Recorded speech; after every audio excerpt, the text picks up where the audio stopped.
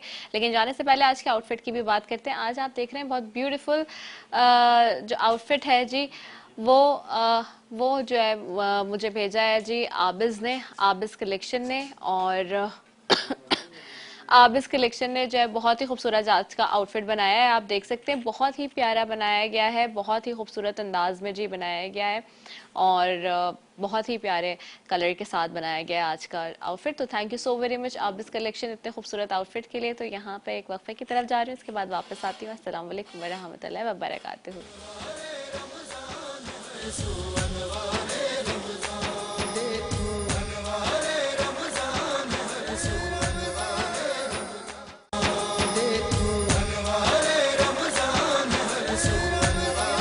Chef की तरफ। और शेफ आपके ख़वातीन का जो दरीना मसला होता है रोज़ाना की तरह, मैं हमेशा कहती हूँ कि वो बता रहे होते हैं झटपट कि क्या बनाना है, क्या खाना है। और ख़ास तौर पे इफ्तार के टाइम पे इस वक्त बहुत ज़्यादा, चूँकि घर में ये सोचा जा रहा होता है कि जी क्या बनाएंगे और क्या फैमिली में जो है वो खाना बना के पेश करना है, लेकिन कोई ऐसी भी डिश होनी चाहिए जो कि जल्दी से झटपट बन जाए। तो वो बता रहे थे। और नाज़रीन, आपको मालूम है जैसे कि आज टॉपिक जो है वो बहुत ही ज़बरदस्त है। ट्रांसमिशन में एक तो क़ससुल अंबिया में हज़रत इब्राहीम अलैहिस्सलाम के हवाले से किस्सा चल रहा है, और दूसरा आज का मौजू जो है वो हमने रखा है हसद और जलन और बुक्स के हवाले से, जिसको जेलसी भी कहते हैं इंग्लिश में। तो उस हवाले से हम बात कर रहे हैं। इसके अलावा जी मग़फ़िरत का अशरा है, दूसरा अशरा जिसके ऊपर बात हो रही है। मेरे साथ इस सेगमेंट में उलमाए कराम, नातख़्वां और बहुत ही ख़ास मेहमान भी होते हैं, तो उनसे भी बात करेंगे। लेकिन ट्रांसमिशन के स्पॉन्सर्स की बात कर लीजिए। इस ट्रांसमिशन को स्पॉन्सर किया है पेप्सी ने। ट्रांसमिशन के स्पॉन्सर्स में शामिल है शौकत खानम। ट्रांसमिशन के स्पॉन्सर्स में शामिल है अल खिदमत। और इसके अलावा रूह अफ़ज़ा, जो कहता है कि जी 100 साल से कुदरती अज्जा बनाकर आपके लिए ला रहा है।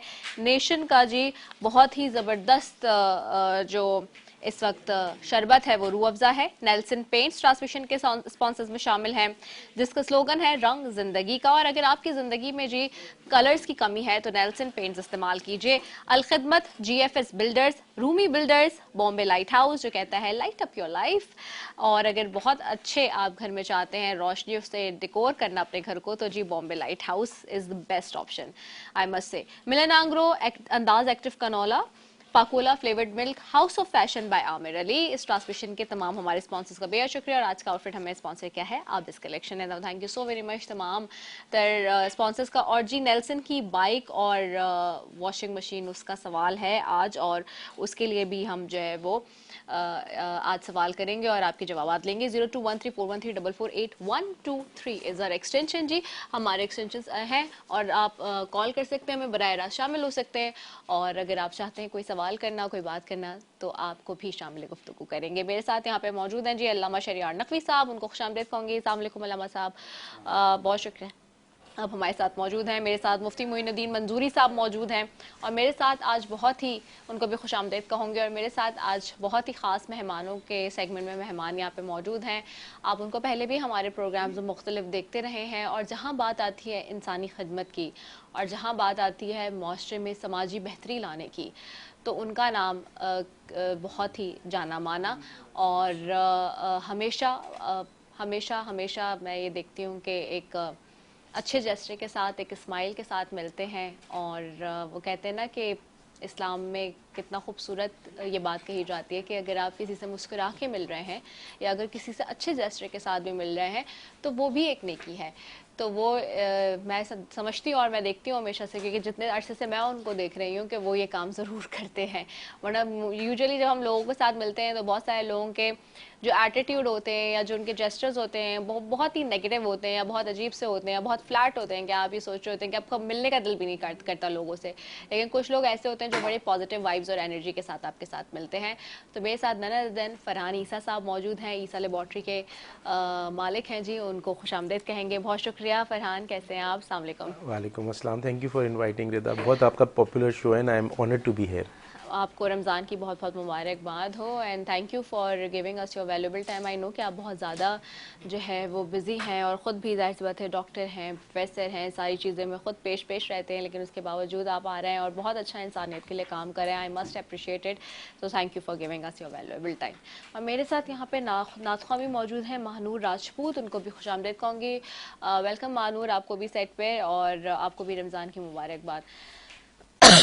नाज़रीन, आज का जो मौजू है माज़रत के साथ मेरा, क्योंकि आपको पता है गला ठीक नहीं है पिछले 3 हफ्ते से, आज का मौजू इंतहाई अहम है और ये हसद का मौजू हमने रखा है। हसद, मैंने जैसे कि आगाज़ में बताया कि ये कोई ऐसा फैक्टर नहीं है कि आप देख के किसी को भी ये कहें कि भाई किसी के पैसे से ही सिर्फ आपको हसद हो गई। नहीं, इसमें ये एक इमोशन है और एक ऐसा इमोशन है जिसको आप खुद अपने साथ अगर आपके अंदर है तो ज्यादती कर रहे हैं, मैं ये समझती हूँ। क्योंकि किसी की भी कोई चीज़ होना, चाहे वो उसको कोई भी चीज़ उसकी, चाहे वो सलाहियत है, उसका रूप है, उसका रंग है, या उसका चलना पहनना, उसकी नौकरी, कोई भी चीज़ है XYZ, तो वो उसको रब ताला की तरफ से दी गई है।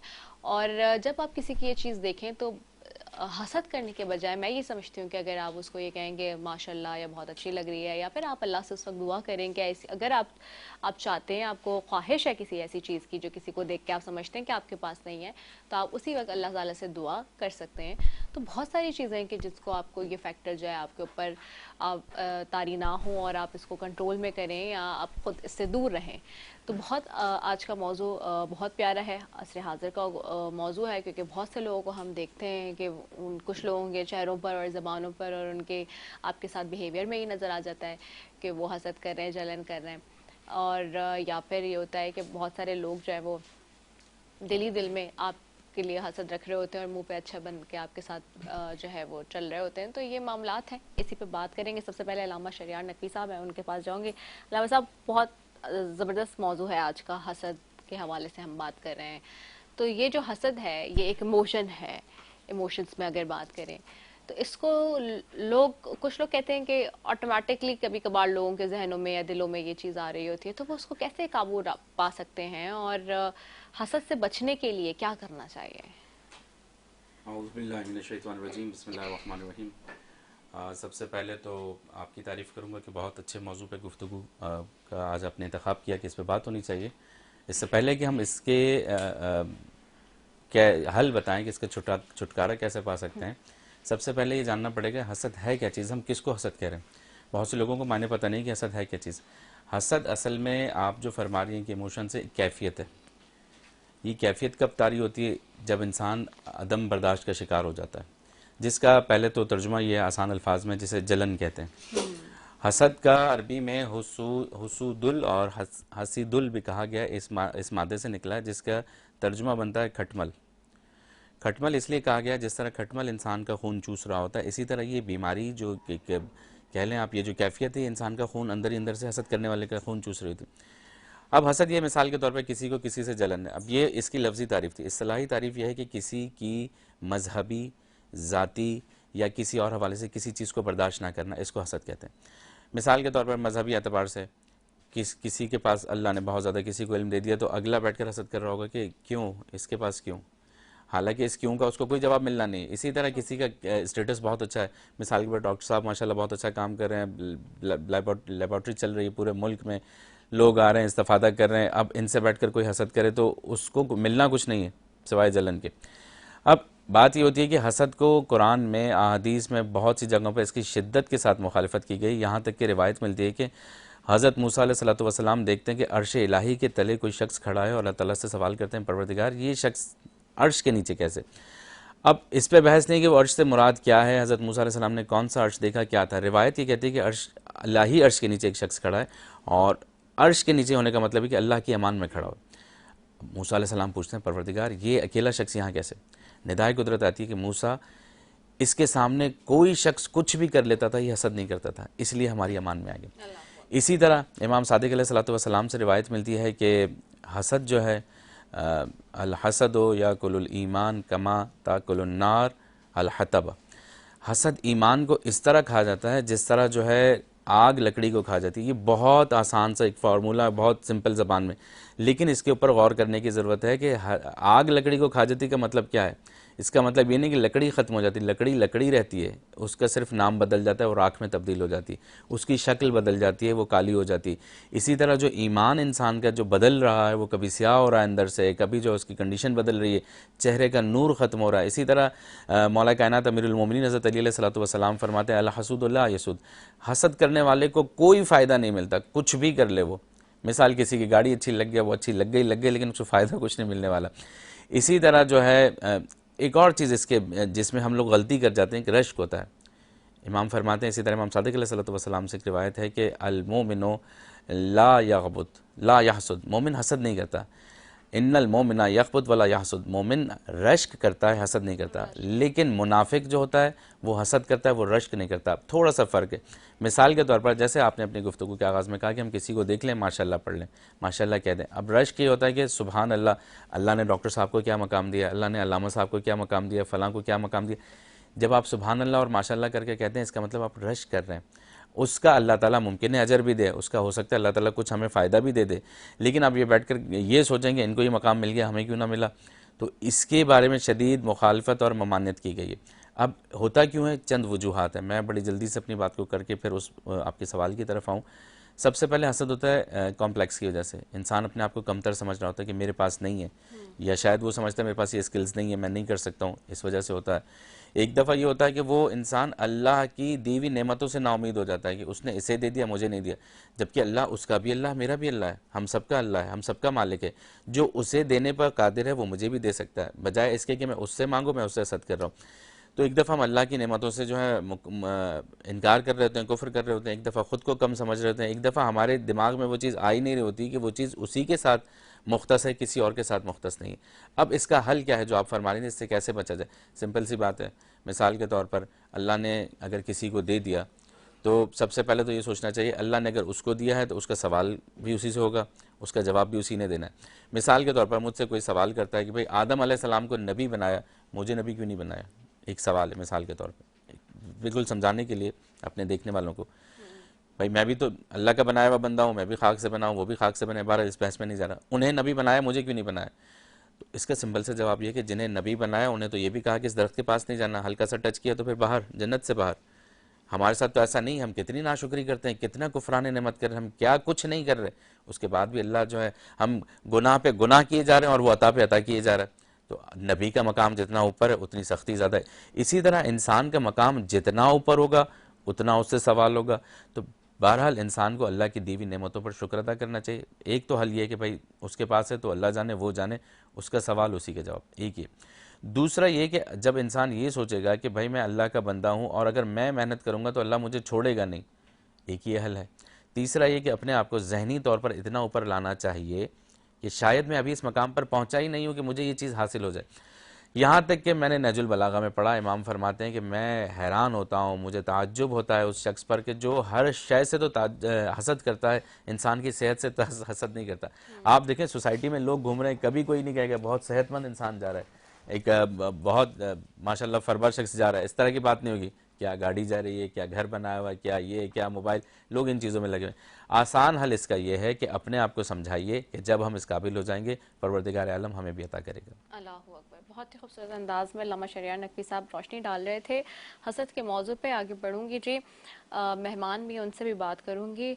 फरहान, ये बताइए कि हम क्योंकि सारे ही अपने मेहमानों से सवाल कर रहे हैं कि रमज़ान मुबारक के महीने में अगर फरहान से पूछा जाए तो वो बहुत डिसिप्लिन है या फिर वैसे भी अपनी लाइफ में अमूमी तौर पे भी डिसिप्लिन ही रखते हैं?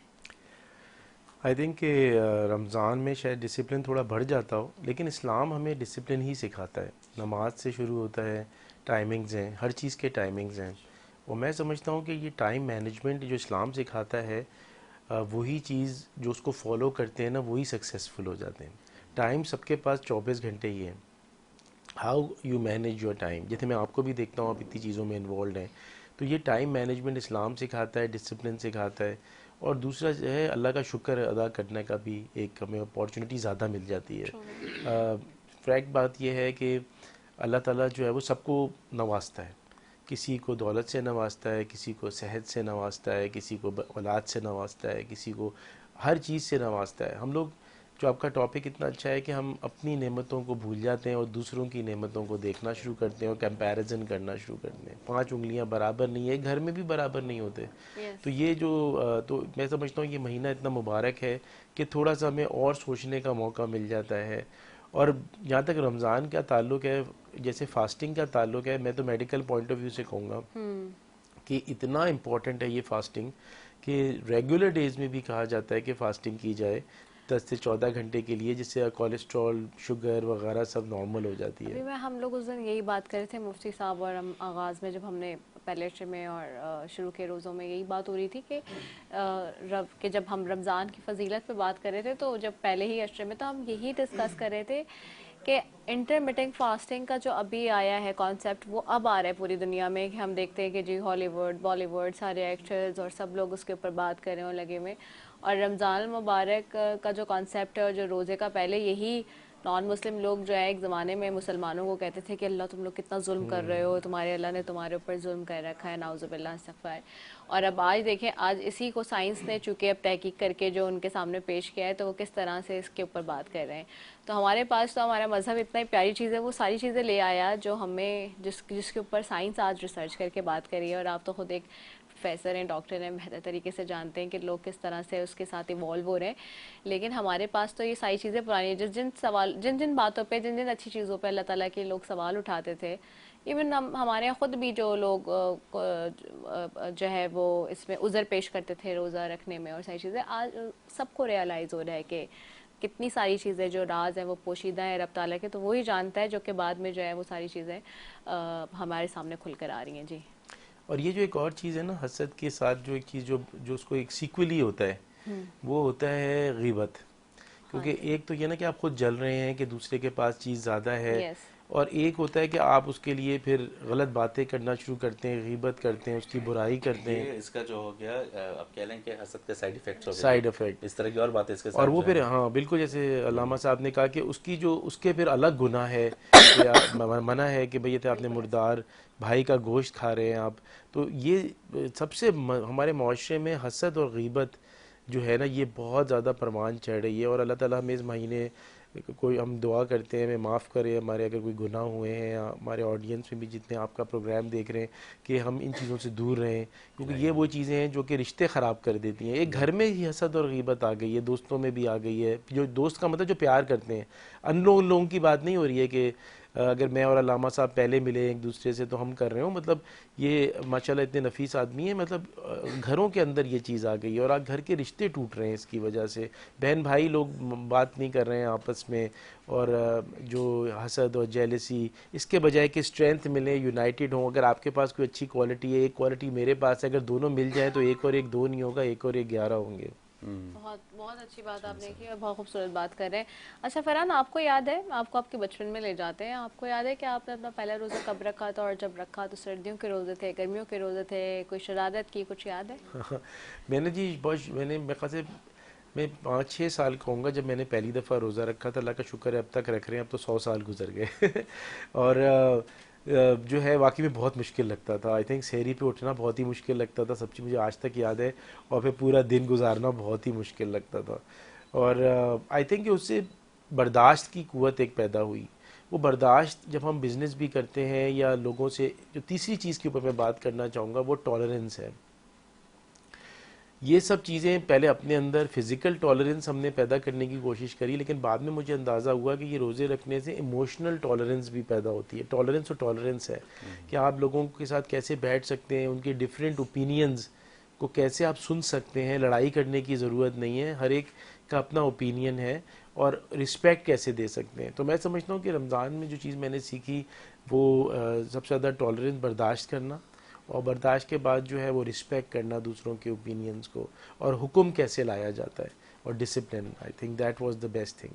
सही। ठीक हो गया, आगे बढ़ेंगे। मुफ्ती मोहिउद्दीन मंसूरी साहब भी मेरे साथ मौजूद हैं। मुफ्ती साहब, मैं इसको थोड़ा सा ऐसे भी कनेक्ट करूंगी कि हम हज़रत यूसुफ़ अलैहिस्सलाम का वाक़या हमने पिछले दिनों जो है वो यहाँ पे क़ससुल अंबिया में डिस्कस किया। अभी हम हज़रत इब्राहीम अलैहिस्सलाम का कर रहे हैं और हज़रत यूनुस अलैहिस्सलाम का किया। अब जैसे कि भी फरहान ईसा साहब की बात से भी मैं निकाल लूँ, वहीं से भी कॉन्टेक्स्ट के भी उनका कि घरों में, रिश्तों में भी हम देखते हैं। अच्छा, मैं यह आगाज़ में आज बता रही थी, जब मैं एक्सप्लेन कर रही होती हूँ टॉपिक का आगाज़ में, आज शुरू में मैं अपने सेगमेंट में यही कह रही थी कि ये बात हम आज सुनते हैं कि आजकल के दौर में ऐसा हो गया कि खून सफ़ेद हो गया, लोग इस तरह की बात करते हैं। और देखो भाई भाई को एक दूसरे से नफ़रत हो रही है, या बीवी शौहर के आपस में मामलात बहुत ज़्यादा ख़राब हो रहे हैं, वालिदैन बच्चों के साथ, और इस तरह से। लेकिन हम 1450 साल पहले चले जाएं और उससे भी थोड़ा पहले चले जाएं, हम देख रहे हैं यूसुफ अलैहिस्सलाम का मामला। भाई हैं, सगे भाई हैं ना, वालिद तो एक ही है, मदर अलग है, खून तो एक है, खून तो है ना, लेकिन किस तरह से उन्होंने किया अपने भाई के साथ। तो कहने का मकसद है कि जो परेशानियां थी, जो मुसीबतें थी, शायद हमें ये लगता है कहीं ना कहीं आज के जी सिर्फ शायद हमारे साथ ही हैं। हम जब अपने लोगों से बात सुनते हैं, जब उनको सुन रहे होते हैं, उनसे मिल रहे होते हैं, तो वो इस तरह प्रेजेंट कर रहे होते हैं कि शायद परेशानियां और मुसीबतें उन्हीं के साथ हैं, या आजकल के ज़माने में। लेकिन ये तो हमें शुरू से दिखाई गई है कि किस तरह से परेशानी आपके पास हो या मुसीबत हो, तो आपने उसको किस तरह टैकल करना है और आपने उसको कैसे लेके चलना है। तो जो जलन, हसद है, ये कोई आज का फैक्टर तो नहीं है। दैट मीन्स कि ये हमेशा से रहा है, लेकिन लोगों को आज भी इस बात को नहीं समझ में आती, ये बात उन्हें, कि जो वो कर रहे हैं उसका हिसाब उन्होंने देना है, एक एक चीज़ का। आज लोग ज़्यादा आसानी से शायद ये कह देते हैं, क्योंकि हम वो जो जितने भी इस वक्त किस्से डिस्कस कर रहे हैं उसमें ये कि लोगों को निदामत हो गई, शर्मिंदगी हो गई, आखिर में जाके उन्होंने कोई ना कोई तौबा कर ली। ज़ुलेखा का हमने देखा, या उनके भाइयों का देखा, इसी तरह से हज़रत इब्राहीम अलैहिस्सलाम का भी हम कर रहे हैं, उसमें हम देख रहे हैं। तो मुख्तलिफ उसमें हम देखते हैं कि जी आखिर में जो है वो कोई ना कोई उसमें उनको। लेकिन यहाँ पे इन दिनों ये होता है कि लोगों को, एक तो लोग गलत भी कर रहे हैं और फिर उसके बाद नदामत भी नहीं है। तो जो जलन और हसद कर रहे हैं वो समझते हैं कि जी वो राइट पे हो, कहते नहीं जी इसके पास है तो हमारे पास भी होना चाहिए, बस होना चाहिए, चाहे कुछ भी करो उसके लिए, चाहे कुछ भी कर गुजरो, गलत सही की सब जो डेफिनेशन है और जो तफरीक है वो ख़त्म हो जाती है। क्या कहेंगे? बिस्मिल्लाहिर्रहमानिर्रहीम, अल्हम्दुलिल्लाहि रब्बिल आलमीन, वल आक़िबतु लिल मुत्तक़ीन, वस्सलातु वस्सलामु अला सय्यिदिल अंबिया'i वल मुरसलीन, वल्हम्दुलिल्लाहि रब्बिल आलमीन। यकीनन आज का जो मौजू है ये एक अहम तरीन मौजू है, और हर ख़ास व आम, आलिम और गैर आलिम, डॉक्टर, आम लोग, हर मकतब फ़िक्र के लोग, हर शोबे के लोग इसमें कहीं ना कहीं मुब्तला है। तो सबसे पहले तो मैं यही बस कहूँगा कि अल्लाह तबारक व तआला ने इंसान को बनाया, और बनाने के बाद अल्लाह ने खुद ने फरमाया खुलिकल इंसानु ज़ईफ़ा, कि मैंने इंसान को कमज़ोर बनाया है।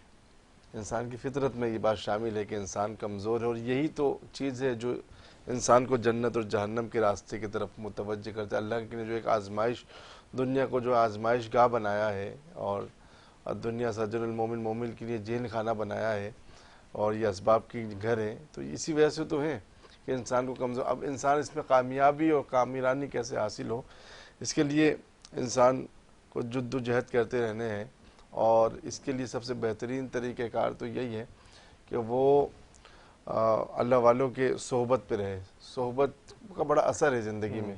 अगर जिसके ज़िंदगी में सोहबत नहीं है तो वो समझे कि वो भटका हुआ आदमी है, उसको किनारा नहीं मिलता।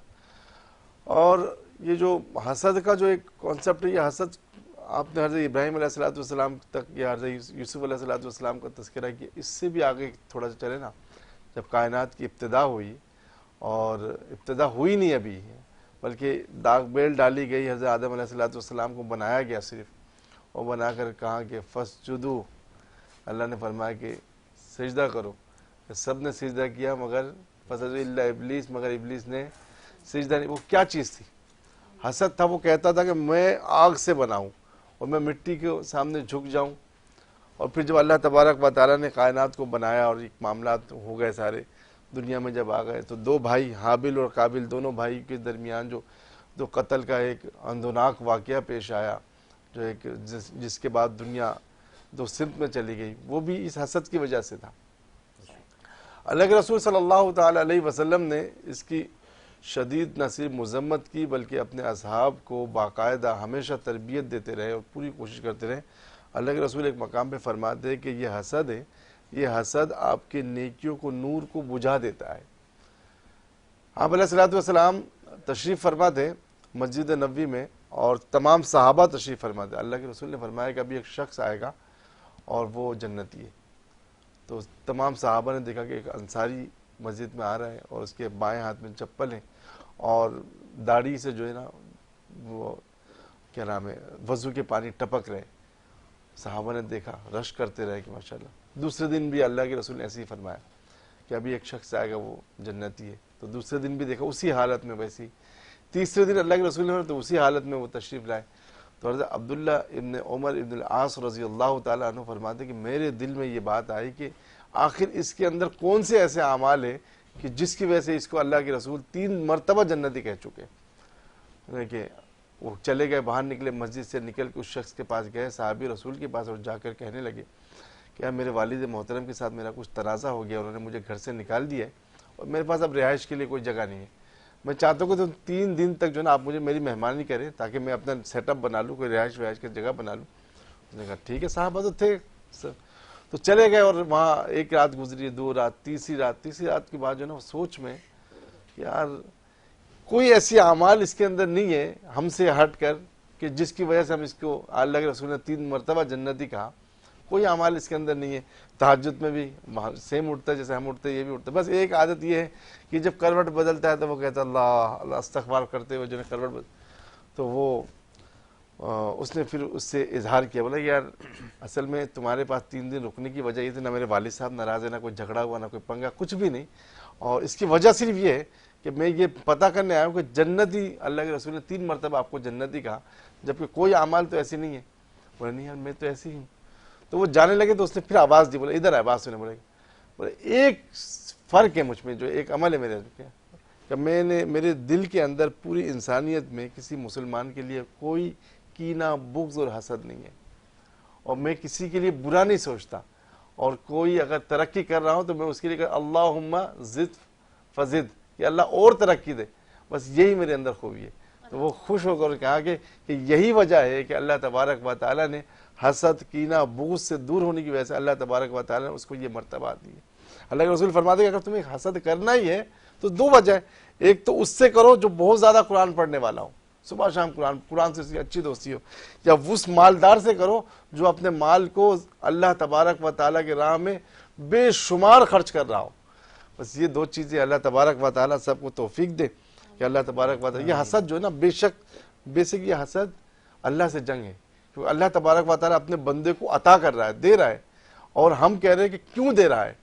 बोले कि हमारे अकाबिर, हमारे उस्ताद मोहतरम मुफ्ती ज़रवर अली खान साहब दामत बरकत रहमतुल्लाह अलैह फरमाते थे कि हर आदमी का एक गुनाह है, हर गुनाह का एक गुनाह है, हसद का 2 गुनाह है। एक तो वो दुनिया में भी जल रहा है, एक तो हसद का गुनाह अपना है, और फिर वो दुनिया में भी जल रहा है, आखिरत में भी जलेगा, वो उसकी ज़िंदगी जलते जलते राह ख़त्म।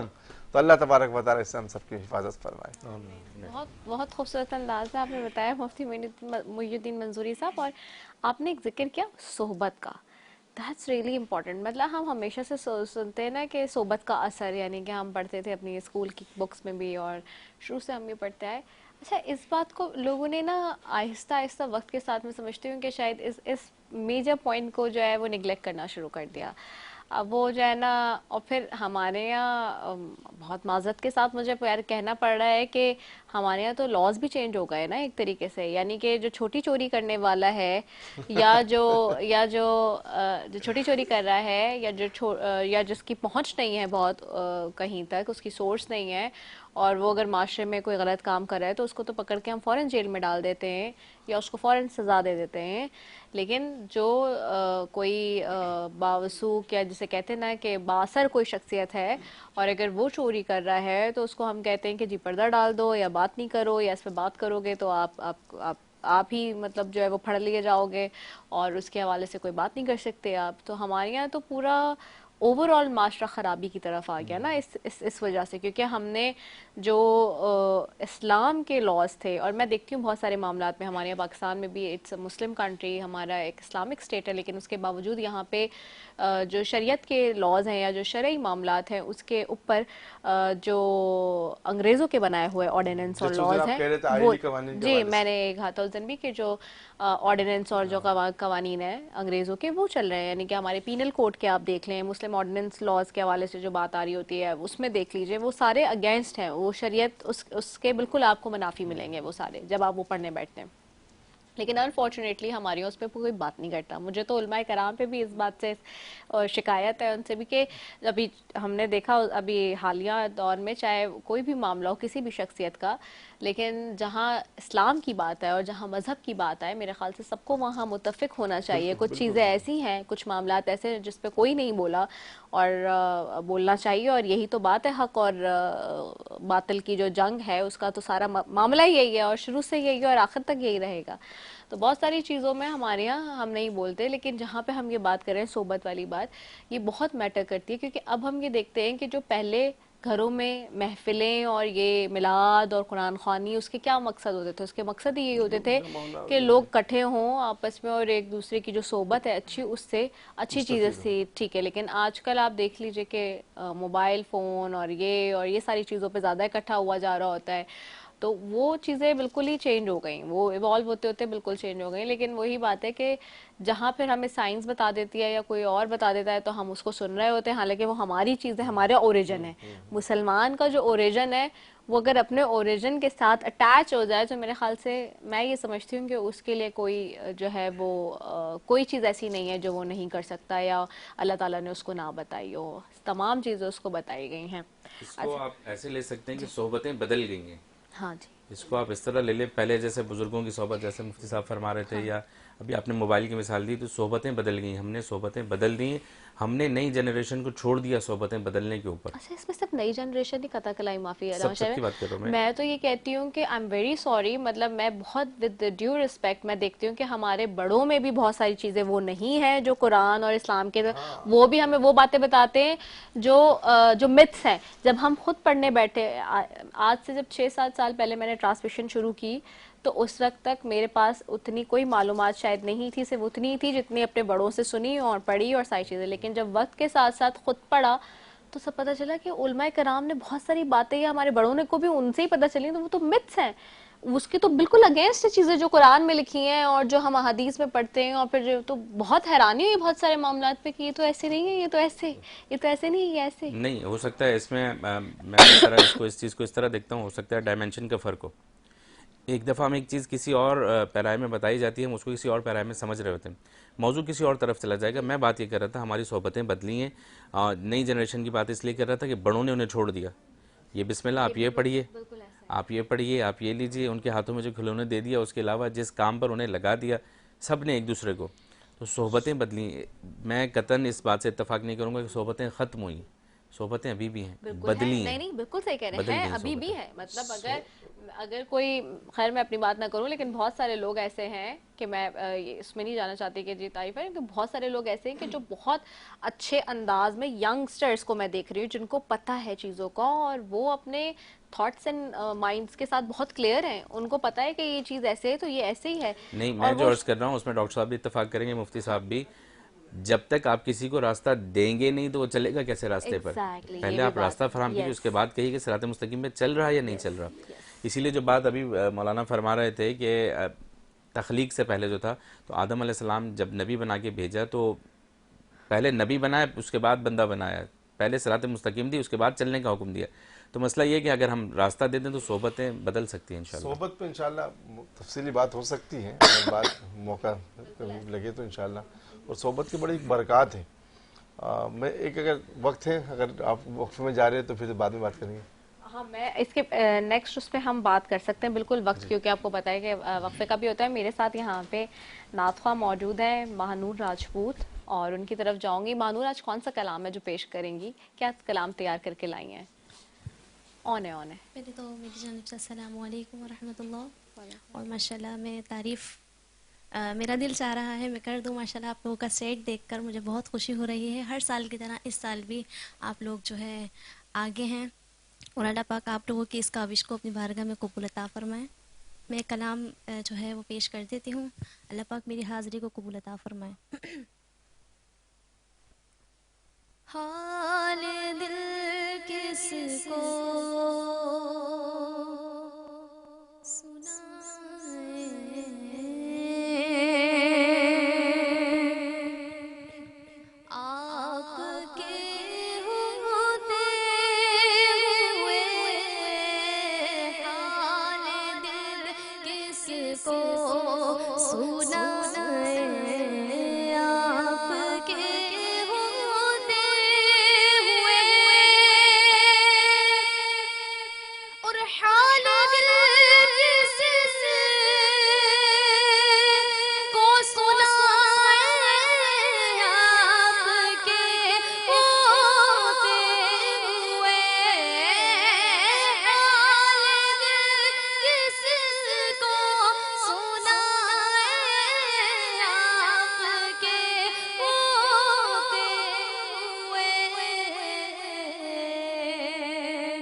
सुभान अल्लाह, सुभान अल्लाह, जज़ाकल्लाह। माशाल्लाह बहुत ही खूबसूरत कलाम पेश करने की सादत हासिल करी थी। बारगाह रिसालत सल्लल्लाहु अलैहि वसल्लम में महानूर राजपूत हमारे साथ मौजूद है नाजरीन। और एक वक्फे पे भी मैंने जाना है, जल्दी जल्दी वक्फे पे जाते हैं जी, और वक्फे के बाद वापस आएंगे, यहीं से गुफ्तगू के सिलसिले को आगे बढ़ाएंगे। अस्सलाम वालेकुम वरहमतुल्लाहि वबरकातुहू।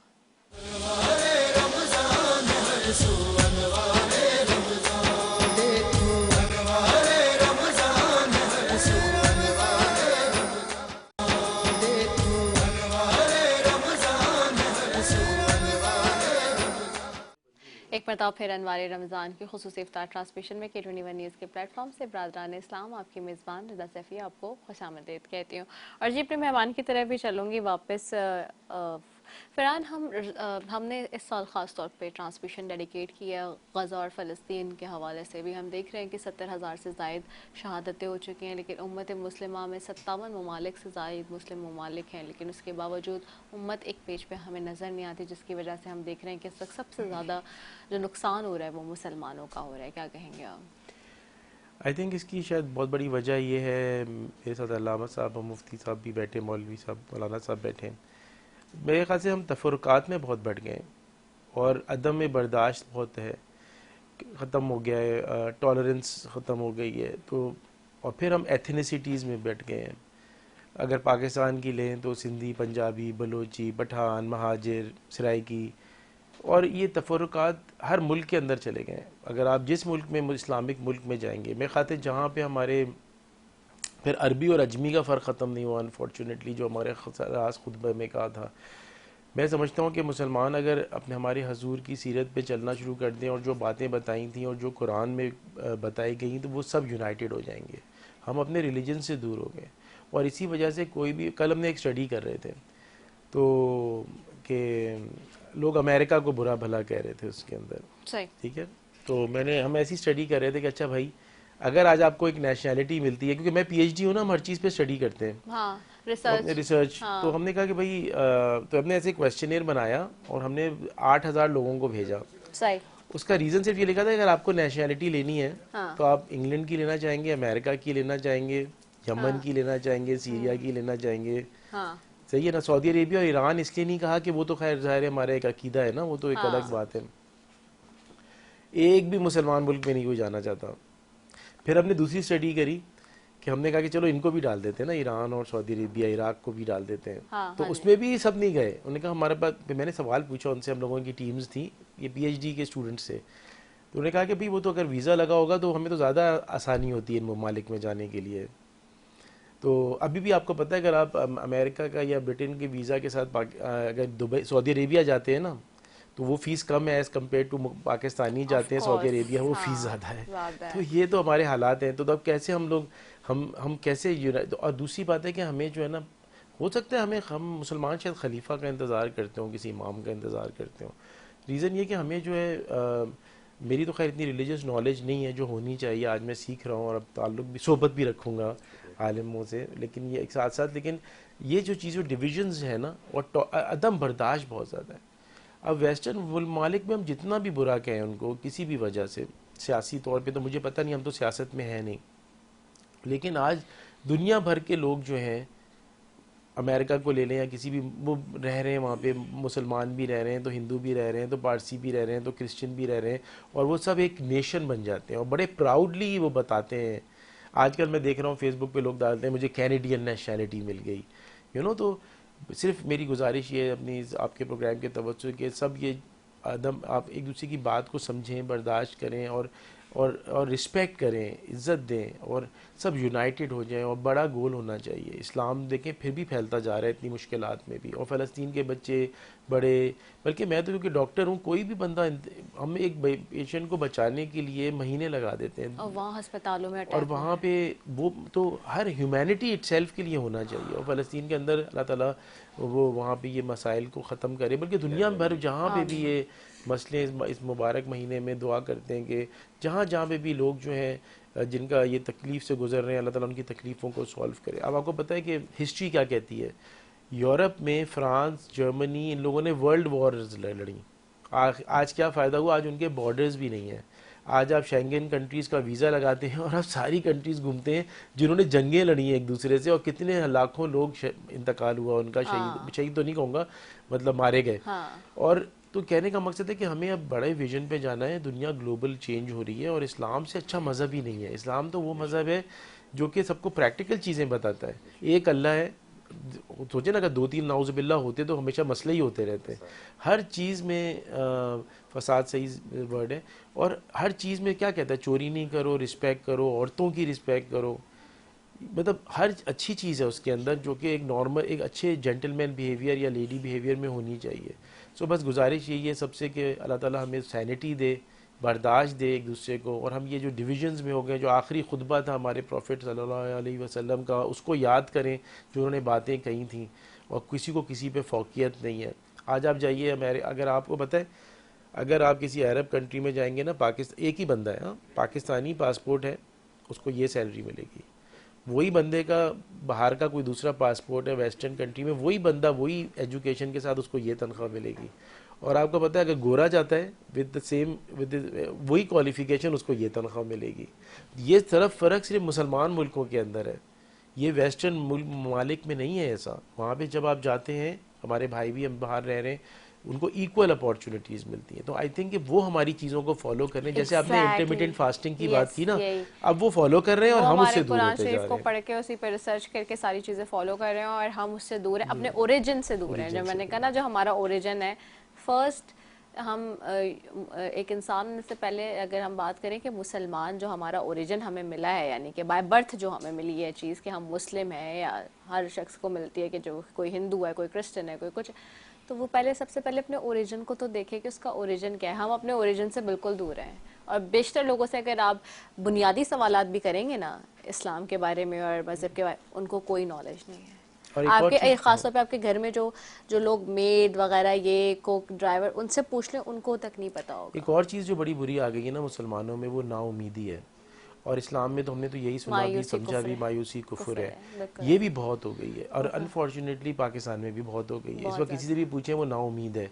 लेकिन मैं आपको बताता चलूँगा इस प्रोग्राम के तवज्जो से कि इस वक्त जो हमारे आर्मी चीफ आए हैं, जनरल आसिम मुनीर, और जो भी सब एक SIFC जैसे इदारे बने हैं, अब मैं पर्सनली फील करता हूँ, मैं गुड न्यूज़ शेयर करना चाहता हूँ कि इंशाल्लाह ताला 2-3 साल में पाकिस्तान बहुत प्रोग्रेस होगा।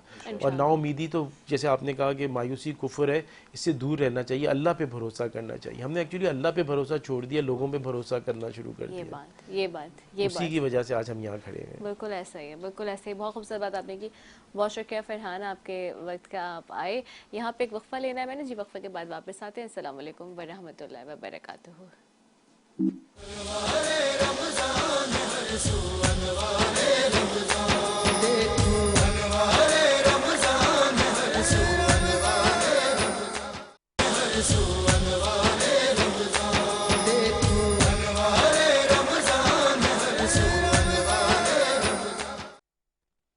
एक मरतबा फिर अनवारे रमज़ान की खुसूसी इफ्तार ट्रांसमिशन में K21 न्यूज़ के प्लेटफॉर्म से बरादरान इस्लाम, आपकी मेज़बान, आपको खुशामदीद कहती हूँ। अच्छा नाजरीन, आज मेरे उस वक्त जहन से भी निकल गया, और आज जैसे कि हम जानते हैं कि 23 मार्च है, और 23 मार्च 1940 को करारदाद पाकिस्तान की पेश की गई, और यौम पाकिस्तान जो है 3 मार्च 1940 की करारदाद पाकिस्तान की याद में मुल्क भर में यौम पाकिस्तान के जोश व खरोश से मनाया जाता है आज ये। और कौमी दिन के हवाले से हम ये कि आज क्योंकि पाकिस्तान का यौम पाकिस्तान है 23 मार्च, और उसके हवाले से जो हम बार बार बात करते हैं, तो बहुत ही खूबसूरत अंदाज में जो है वो आज मनाया जा रहा है। सुबह से परेड भी पूरे चारों सूबों में भी हम देख रहे हैं कि मुख्तलिफ तकरीबात का सिलसिला जारी है, और जो परेड है 23 मार्च की वो भी सुबह से जारी है। और ख़ास तौर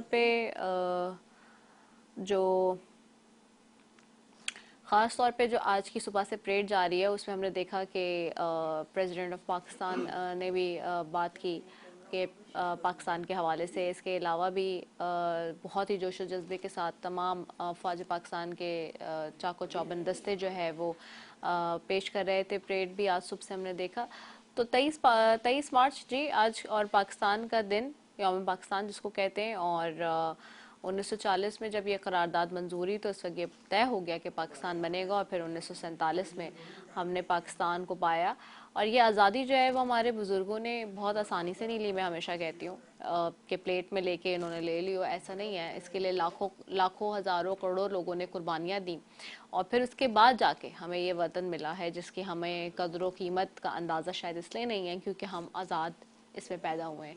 लेकिन उन लोगों से ख़ास तौर पे जो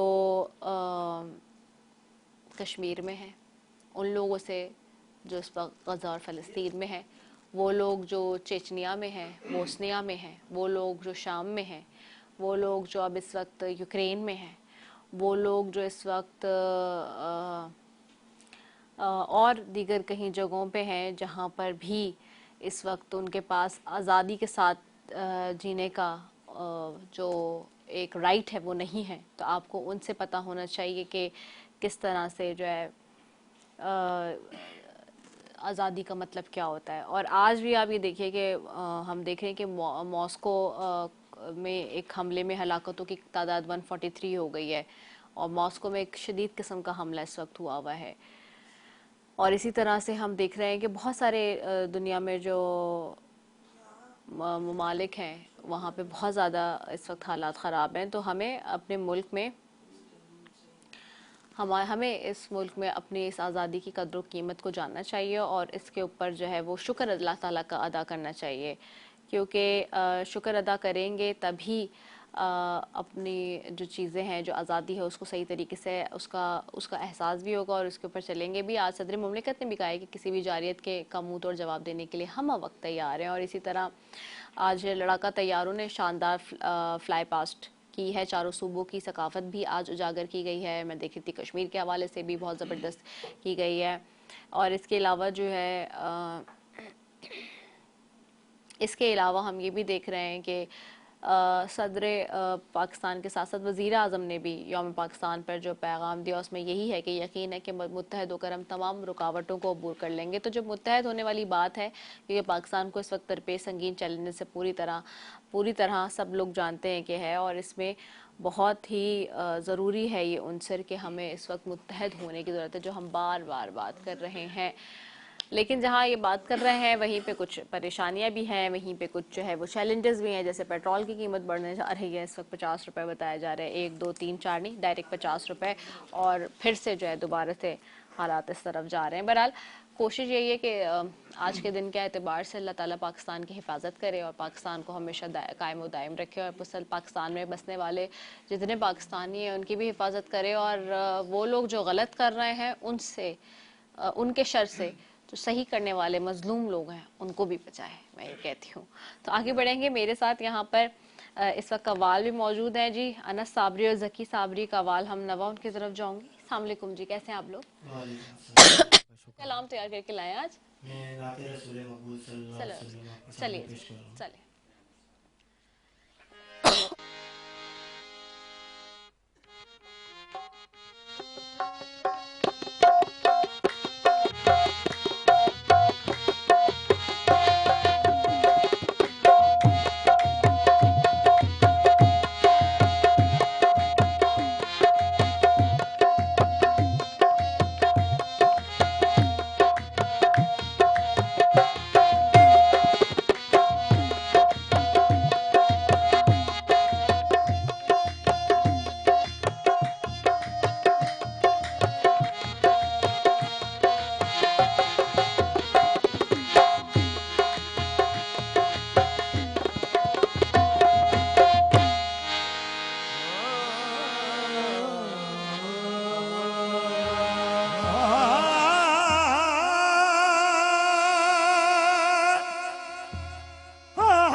सखी से मांगो और मांगने वाले खुदा को भी नबी से मांगो कि रहमत का है दरवाजा खुला मांग रे मांग, रहमत का है दरवाजा खुला मांग रे मांग, देता है करम उनका सदा मांग रे मांग, अरे कुछ मांग ले नबी से मांग, नबी से मांग, अरे कुछ मांग ले मेरे प्यारे नबी से मांग, कुछ मांग ले नबी से प्यारे नबी से मांग, अरे कुछ तो दो आलम के सखी से मांगो, मांगो तो दो आलम के सखी से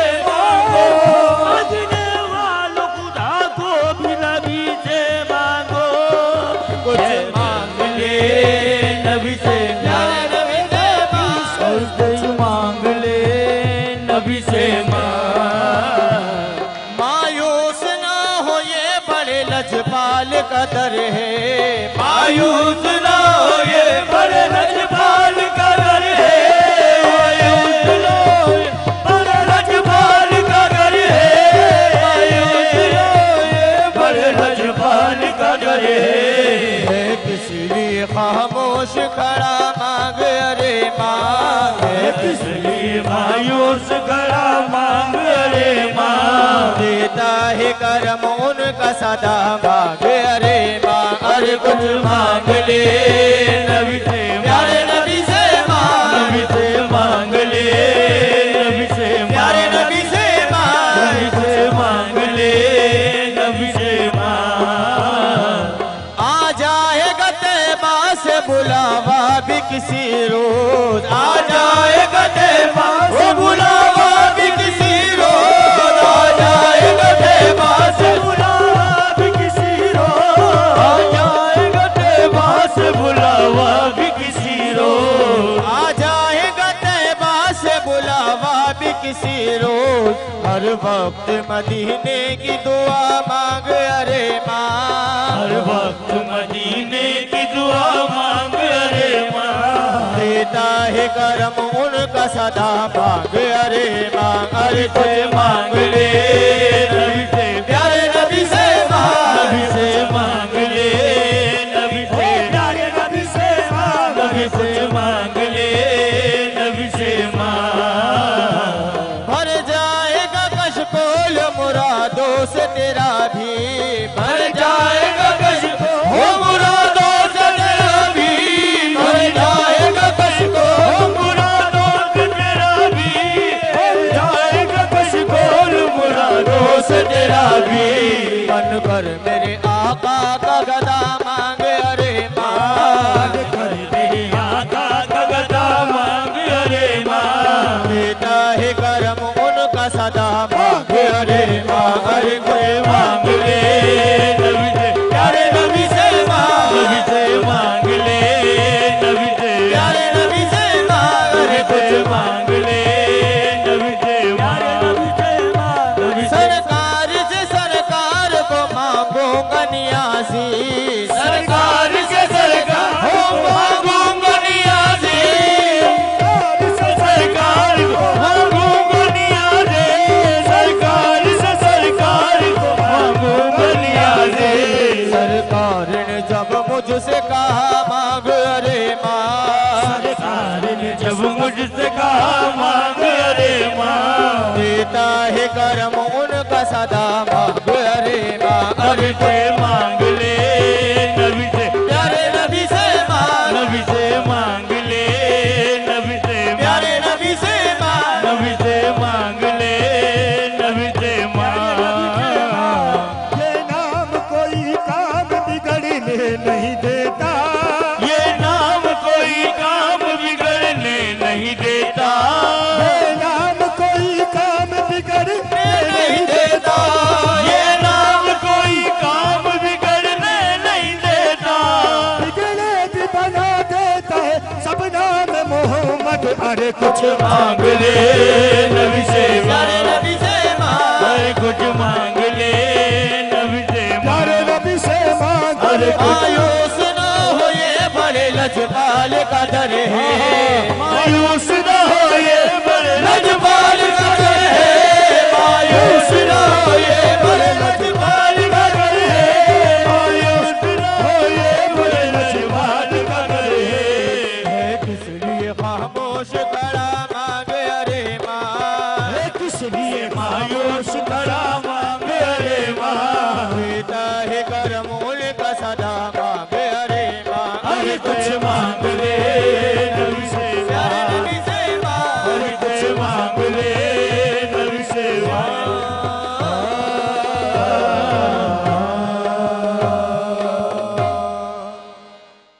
सुभान अल्लाह, सुभान अल्लाह, जज़ाकल्लाह। बहुत ही खूबसूरत कलाम पेश करने की सादत हासिल कर रहे थे जी।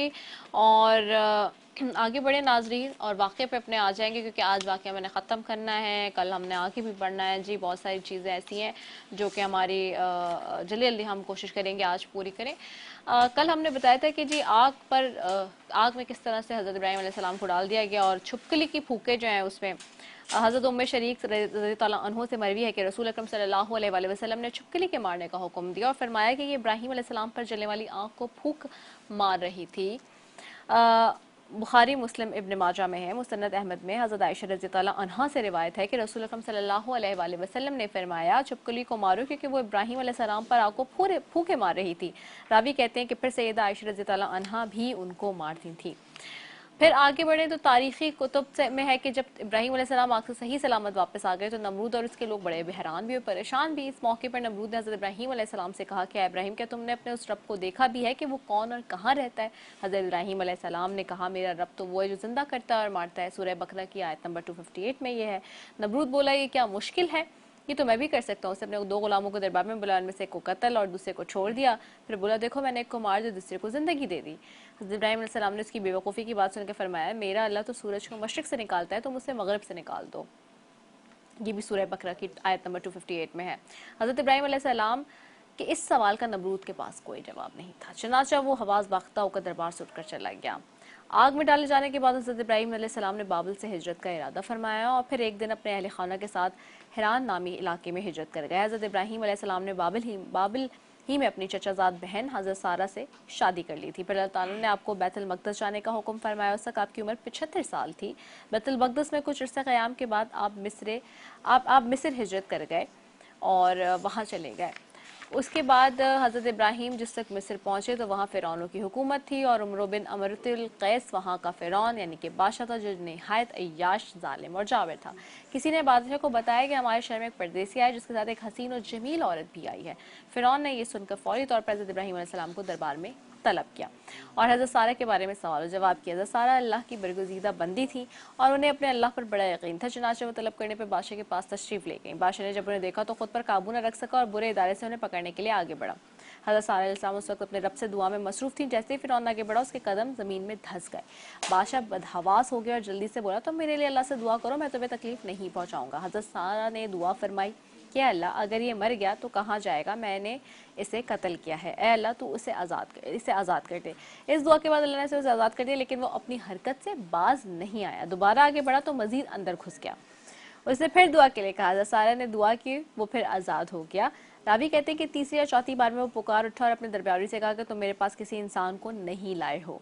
फिर उसने हज़रत सारा को इज़्ज़त और एहतराम से रुखसत किया, बल्कि एक खातमा हज़रत हाजरा भी उनकी खिदमत में पेश की।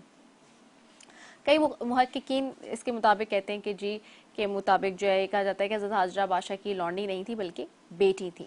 हज़रत सारा हज़रत हाजरा को साथ लेकर हज़रत इब्राहीम के पास तशरीफ़ लाएँ तो देखा कि वो नमाज में मसरूफ़ हैं। फारिग होकर बीवी से सवाल किया कि क्या हुआ। हज़रत सारा ने जवाब दिया कि अल्लाह ने काफिर के मकर को रद्द कर दिया और फाजिर की बुराई को उसके सीने में दफन कर दिया। फिर इसके बाद इस वाक़े के बाद हज़रत इब्राहीम दोबारा फ़लस्तीन मुंतकिल हो गए। कुछ अरसा बीता तो एक दिन हज़रत सारा ने हज़रत इब्राहीम से फरमाया कि मैं चाहती हूँ कि आप हाजरा से निकाह कर लें, शायद अल्लाह आपको औलाद की नेमत से नवाज दे। उस वक्त तक आपके यहाँ औलाद नहीं हुई थी। और फिर हज़रत सारा ने आपका निकाह हज़रत हाजरा से करवा दिया। अल्लाह ताला ने साल भर बाद ही हज़रत हाजरा के वतन से हज़रत इस्माइल को पैदा फरमाया। बाद हज़रत इब्राहीम अल्लाह ताला के हुक्म से हज़रत हाजरा और नौमूलूद बेटे को लेकर फ़लस्तीन से नामालूम मंजिल की जानिब चल पड़े। उसके बाद हज़रत इब्राहीम ने अपनी ज़ौजा और लख्त जिगर के साथ सहराओं, पहाड़ों और मैदानों को अबूर करते हुए एक ऐसी वादी में पहुंचे जहां दूर दूर तक शरीर पर ना थी और ना ही पानी का नामो निशान। लेकिन हैरान कुन तौर पर इस वादी के दरमियान एक बूढ़ा दरख्त न जाने कब से अपने मकीनों के इंतजार में तनहा खड़ा था। हज़रत इब्राहीम ने अहलिया को दूध पीते मासूम जाने जगह समय दरख्त के नीचे बिठाया, खजूर का थैला और पानी का मशकीज़ा पास रखा और कुछ कहे बगैर वापसी के लिए पलटे। हज़रत हाजरा ने जब ये देखा तो लपक कर दामन पकड़ा और बोली, इब्राहीम, हमें इस दश्त बियाबान में छोड़कर कहाँ जा रहे हैं? हज़रत हाजरा के बार बार फरियाद करने पर भी आप खामोश रहे तो उन्होंने अर्ज़ किया, इब्राहीम, क्या ये अल्लाह का हुक्म है? आपने फरमाया हाँ। हज़रत हाजरा ने सुना तो बड़े यकीन और एतमाद के साथ फरमाया, हमारा परवरदिगार फिर हमें ज़ाया नहीं फरमाएगा। हज़रत इब्राहीम आगे बढ़ गए, लेकिन अच्छा, इसके बाद फिर एक मज़ीद तफसीली सारा मामला है, तो आज का किस्सा यहीं तक जो रखेंगे। और मैं चाहूँगी कि उलमा कराम से क्विकली इसके ऊपर यहाँ तक जो है वो थोड़ा सा रिव्यू ले लूँ और फिर उसके बाद हम दुआ की तरफ बढ़ेंगे क्योंकि वक्त बहुत ख़त्म हो गया हमारे पास। जी अल्लामा शरीन नकवी साहब। देखिए, कल और परसों मुसलसल इस वाक़े पे गुफ्तगू हो रही है। बात यह है कि इब्राहीम अलैहिस्सलाम जितने बड़े नबी थे उतनी ज़्यादा मुश्किलात और परेशानियाँ उन्होंने देखी। ये कोई मामूली बात नहीं है कि इंसान अपनी फ़ैमिली को किसी ऐसी जगह पर छोड़ कर चला जाए जिसके बारे में कुरान कहता है बेवादिन गैर ज़ी ज़रअ, कुछ नहीं था वहाँ पर, पानी नहीं था, खाने पीने की चीज़ें नहीं थी, उसके बाद भी अल्लाह के हुक्म से वहाँ पर छोड़कर चले जाते हैं। चले जाने के बाद और फिर उसके बाद जब आपने, जैसा आपने फरमाया कि बीबी हाजरा सलामुल्लाह अलैहा फरमाती हैं, सवाल फरमाती हैं कि आया आप अपनी तरफ से छोड़ के जा रहे हैं खुदा की तरफ से? तो इब्राहीम अलैहिस्सलाम क्योंकि खुदा के नबी हैं, खुदा के हुक्म के बगैर कैसे कोई काम करेंगे? फरमाया कि मेरे अल्लाह का हुक्म है, और उसके बाद फरमाया, बीबी कहती हैं कि ये अगर आपके अल्लाह का हुक्म है तो बस फिर हमें अल्लाह पे पूरा यकीन है। अब अल्लाह के यकीन पर, ये यकीन की कितनी बड़ी मंजिल है कि एक औरत, अकेली औरत एक बच्चे के साथ ऐसे जंगल बयाबान में जहाँ कुछ नहीं है, खाने पीने के लिए हैवानात मुमकिन है आ जाएँ और बहुत सी चीज़ें होती हैं, रास्ता है, कोई कारवान आ जाए, बस अल्लाह पे यकीन है, अल्लाह पे तवक्कुल है। और ये यानी एक दर्स है कि अल्लाह के ऊपर यकीन इतना कि फिर उसके बाद मंजिल कैसे आसान हुई। फिर उसके बाद जब बच्चे ने, हज़रत इस्माईल अलैहिस्सलाम जो अभी बहुत कम से ने रोना शुरू फरमाया, गिरिया किया, तो एक माँ क्या करे उस आलम में जब खाने पीने के लिए कुछ नहीं है और ये 2-4 दिन का फासला था। उसके बाद बीबी ने अपनी तरफ से जो कोशिश कर सकती थी की। उसके बाद मैं बहुत, जैसा कि आपने फरमाया कि मुझे जल्दी से इस पर गुफ्तगू करनी है, बीबी ने जो है, जी बिल्कुल, मैं इस्माईल अलैहिस्सलाम पे बात नहीं कर रहा था, मैं उस वाक़े की बात कर रहा था कि इस्माईल अलैहिस्सलाम को वहाँ पे बिठाती हैं और सफ़ा से मरवा तक मुसलसल जो है चक्कर लगाती हैं। फिर मरवा से 7 चक्कर बीबी ने लगाए इधर से उधर कि कहीं से पानी मैसर आ जाए। यहाँ सवाल ये पैदा होता है कि जब बीबी ने एक चक्कर लगा के देख लिया पानी नहीं है तो फिर 7 चक्कर क्यों लगाए? क्योंकि वो जानती थी कि जिसके नाम पर मैं जा रही हूँ वो यकीनन कोई सबील पैदा करेगा, कोई रास्ता पैदा करेगा। उसके बाद जब वापस आती हैं और फिर इस्माईल अलैहिस्सलाम गिरिया फरमाते हुए ज़मीन पर एड़ लगाते हैं और वहाँ से चश्मा फूटता है, और ऐसा फूटता है कि आज अगर हाजी हज के लिए जाए जमजम ना लाए तो गोया ऐसा लगता है पीछे वाले कहते हैं कि हज हुआ ही नहीं। इतना यानी उस पानी को अल्लाह ने, इस्माईल अलैहिस्सलाम के कदमों से पानी निकलने वाले पानी को इतना मकाम अता किया कि आज वो इस्माईल की यादगार इस्तेमाल भी होती है। बहरहाल यह है कि उस वक्त बीबी ने वो जो तवक्कुल किया, वो जो अल्लाह से तवस्सुल किया कि परवरदिगार कोई सबील फरमा, कोई रास्ता फरमा, और फिर वो रास्ता फराम हुआ। उसके बाद वो बंजर आबादी, वो बंजर जगह जहाँ पर कुछ नहीं था, कोई आबादी नहीं थी, और फिर वो आबाद होता है और ऐसा आबाद होता है कि आज दुनिया जो है वहाँ जाने का शौक़ रखती है। ठीक है मुफ्ती साहब, वक्त ख़त्म हो गया, मैं चाहूँगी कि आप दुआ करवा लीजिए। दुरूद पढ़ अल्लाहुम्मा सल्लि अला मुहम्मद व अला आलि मुहम्मद कमा सल्लैता अला इब्राहीम व अला आलि इब्राहीम इन्नका हमीदुम मजीद। अल्लाहुम्मा बारिक अला मुहम्मद व अला आलि मुहम्मद कमा बारकता अला इब्राहीम व अला आलि इब्राहीम इन्नका हमीदुम मजीद। रब्बना ला तुज़िग़ क़ुलूबना बअद इज़ हदैतना व हब लना मिन लदुनका रहमा इन्नका अंतल वहाब। रब्बना आतिना फ़िद दुनिया हसना व फ़िल आखिरति हसना व क़िना अज़ाबन नार। या हय्युल या क़य्यूम बिरहमतिका अस्तगीथ ला इलाहा इल्ला अंत सुब्हानका इन्नी कुन्तु मिनज़ ज़ालिमीन। रब्बी इन्नी मग़लूबुन फ़ंतसिर, रब्बी इन्नी मग़लूबुन फ़ंतसिर, रब्बी इन्नी मग़लूबुन फ़ंतसिर। अल्लाहुम्मा इन्ना नजअलुका फ़ी नुहूरिहिम व नऊज़ु बिका मिन शुरूरिहिम। अल्लाहुम्मा इन्ना नजअलुका फ़ी नुहूरिहिम व नऊज़ु बिका मिन शुरूरिहिम। अल्लाहुम्मा इन्ना नजअलुका फ़ी नुहूरिहिम व नऊज़ु बिका मिन शुरूरिहिम। या इलाहुल आलमीन, या रब्बुल आलमीन, हमारे तमाम गुनाहों को अपने फ़ज़ल से माफ़ फरमा। या रब्बुल आलमीन, हमारी तमाम इबादत को अपने बारगाह आलिया में कबूल व मंजूर फरमा। या रब्बुल आलमीन, हमारे रोज़ों को, नमाज़ों को, कुरान की तिलावतों को, ज़िक्र व अज़कार को अपनी बारगाह आलिया में कबूल व मंजूर फरमा। या रब्बुल आलमीन, हमारी तमाम नेकियों में हमारे वालिदैन को बराबर शरीक फरमा। या रब्बुल आलमीन, हम में से बहुत से लोग ऐसे हैं जिनके वालिदैन दुनिया में नहीं है, जिनके रिश्तेदार नहीं है, किसी का भाई बहन नहीं है। या रब्बुल आलमीन, उनको इस रमज़ान मुबारक के मग़फ़िरत के अशरे के बरकत से या रब्बुल आलमीन उनको आला इल्लीन में शुमार फरमा, उनके दराजात को बुलंद फरमा, उनकी कामिल मग़फ़िरत फरमा। या रब्बुल आलमीन, हमारी दुआओं को अपने फ़ज़ल से कबूल मंजूर फरमा। या रब्बुल आलमीन, बहुत से लोग परेशान हाल हैं, दस्तगीरी फरमा। या रब्बुल आलमीन, जो कर्ज़ों में फंसे हुए कर्ज़ों से खलासी नसीब फरमा। जिनके घरों में जवान बेटियां हैं, बच्चे हैं, उनके लिए मुनासिब जोड़ के रिश्ते अता फरमा। या रब्बुल आलमीन, हम सब को अपनी ज़िंदगी आप अलैहिस्सलातु वस्सलाम की सुन्नतों के मुताबिक बसर करने की तौफ़ीक़ अता फरमा। आप अलैहिस्सलातु वस्सलाम की मोहब्बत, अज़मत हमारे दिलों के अंदर अता फरमा। अपने नाम की अज़मत और हैबत हमारे दिलों के अंदर अता फरमा। या रब्बुल आलमीन, बिलख़ुसूस हरमैन शरीफ़ैन की इज़्ज़त व तौक़ीर में इज़ाफ़ा अता फरमा। या रब्बुल आलमीन, बैतुल मुक़द्दस की हिफाज़त फरमा। या रब्बुल आलमीन, बैतुल मुक़द्दस के तहफ़्फ़ुज़ के लिए जान कुर्बान करने वाले मासूम फ़लस्तीनियों की हिफाज़त फरमा। या रब्बुल आलमीन, उनके नन्हे बच्चों की जो हाथों में पत्थर लेकर तेरे अजीम घर के दिफा के लिए अपने खून से ज़मीन को रंग रहे या रब्बुल आलमीन, उनकी अजीम शहादतों को अपनी बारगाह आलिया में कबूल व मंजूर फरमा या रब्बुल आलमीन। जो लोग वहाँ मौजूद है और बेसरो सामानी के आलम में, ना आसमान के ऊपर छत है न ज़मीन उनके हक़ में है, या रब्बुल आलमीन उनके लिए रास्ते अता फरमा, सुकून अता फरमा, कामयाबी कामरानी अता फरमा या रब्बुल आलमीन। फ़लस्तीन के हक़ में जल्द से जल्द फ़ैसले अता फरमा या रब्बुल आलमीन। ज़मीन से कोई तवक्को नहीं, आसमान से नुसरत के फ़रिश्ते अता फरमा। ए बदर के मुजाहिदों को, बदर के सहाबा को फ़तह याब करने वाले अल्लाह, फ़लस्तीन के गज़ा के मुसलमानों को फ़तह मुबीन अता फरमा या रब्बुल आलमीन। वहाँ के निहत्ते बच्चों की आहो और बकाओं को या रब्बुल आलमीन पर लब्बैक कहने वाले मेरे मौला, उनके ऊपर रहम और करम का मामला फरमा या रब्बुल आलमीन। हमारे हाल पर भी रहम फरमा, मुल्क पाकिस्तान इसके चप्पे चप्पे गलियों कोचों की हिफाजत फरमा या रब्बुल आलमीन। हमारे मुल्क को एक मरतबा फिर ऐसा बना दे कि ये मुल्क दोबारा पूरी दुनिया के मुसलमान मुल्कों की क़यादत करे और उनका धारस इस मुल्क के साथ बना हुआ है या रब्बुल आलमीन। जैसी पूरी आलम के मुसलमानों की तवक्को पाकिस्तान के ऊपर है या रब्बुल आलमीन, तो हमारे मुल्क को ऐसा ही खूबसूरत अजीम तर ताकतवर बना जो मुसलमानों के लिए क़ुव्वत बन जाए या रब्बुल आलमीन। हमारे दुआओं को अपने फजल से कबूल मंजूर फरमा। फ़सल्लल्लाहु तआला अला खैरि खल्क़ि मुहम्मद व आलिहि व असहाबिहि अजमईन बिरहमतिका या अरहमर राहिमीन। हमारी तमाम तर दुआओं को कबूल मंजूर फरमाए। इसी के साथ नाज़रीन अपनी मेज़बान सफ़ी को दीजिए इजाज़त। कल ज़िंदगी यही तो एक मरतबा फिर मुलाकात होगी इसी ट्रांसमिशन के साथ। अस्सलाम वालेकुम वरहमतुल्लाहि वबरकातुहू।